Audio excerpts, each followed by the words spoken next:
within 3 years of its first flight, the Eagle has broken multiple records. It takes back all 8 time-to-climb records from the MiG-25, the very fighter it had initially been designed to beat. With performance levels like these, other countries are quick to express interest in acquiring F-15s. Israel is the first foreign power allowed to buy it, and the experience of one Israeli pilot soon proves how durable the F-15 can be. Captain Zvi Nadavi experiences a pilot's worst nightmare when a training exercise goes horribly wrong. He is flying a simulated airfield defense mission and is tasked with intercepting hostile aircraft when disaster strikes.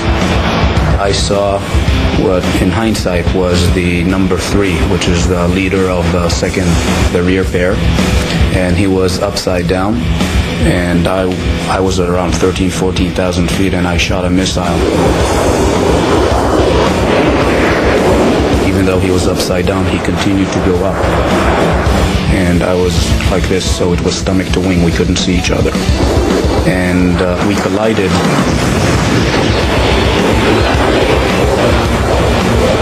Big commotion, big bang. The A4 basically fireballed immediately. And I found myself with maybe 30 degrees nose down attitude, and the aircraft was spinning.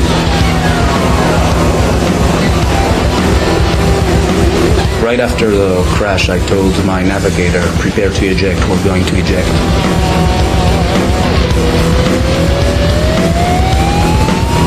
I opened afterburner, which is a totally opposite instinct when you're spinning towards the ground.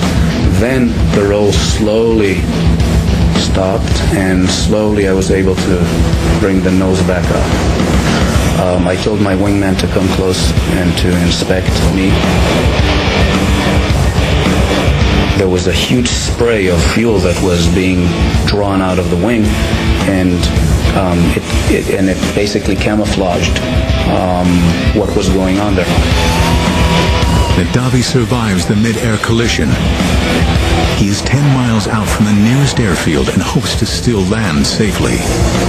But the pilot cannot see what has happened behind the spray of leaking fuel. His F-15 has been so badly damaged in the collision that he is flying on just one wing.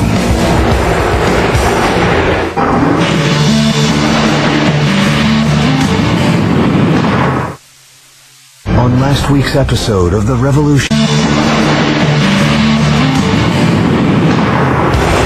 After a devastating mid-air collision, Captain Zvi Nadavi finds himself flying a seriously damaged F-15. Somehow, he is able to regain control over his aircraft and attempt a landing. I approached the airfield. I crossed the threshold where usually in an F-15 you cross at 130 knots. I crossed at anywhere between 250 to 260 knots. Was landing at approximately twice the normal landing speed.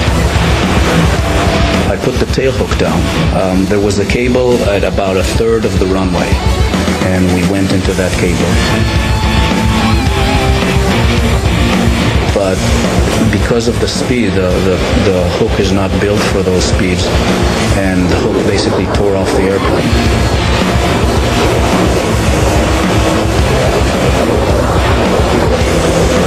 We stopped maybe 20 feet short of the barrier.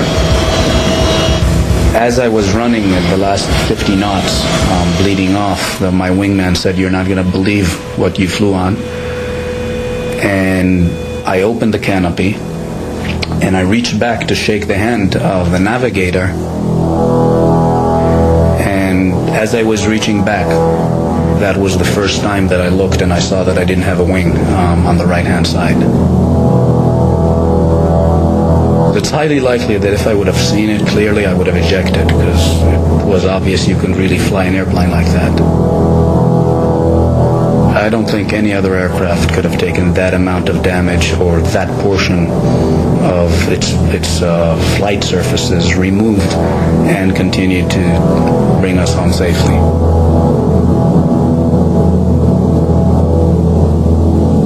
The best testament was a good friend of mine who was an F-16 pilot, and he crossed and he saw that there was no wing, and his first words was, "Can I transfer to F-15s?" It should be aerodynamically impossible for an aircraft to fly with one wing missing. McDonnell Douglas sends a team to investigate the incident. Their first inclination was it was a taxiing accident. It couldn't happen in air in the airplane. And only when they later went to analyze it and said, okay, the F-15 has a very wide body, and you fly fast enough and you're like a rocket, then you don't need wings. The Eagle has done the impossible. If a pilot can land an F-15 with just one wing, the plane should be able to endure unimaginable punishment on the battlefield. But nobody can tell at this stage how well the Eagle will perform against the dreaded MiG-25. The first good look at the MiG-25 came when a Russian pilot, Viktor Belenko, defected in his MiG-25 to Japan. The Japanese and the Americans hustled over the aeroplane. They dismantled it on the air.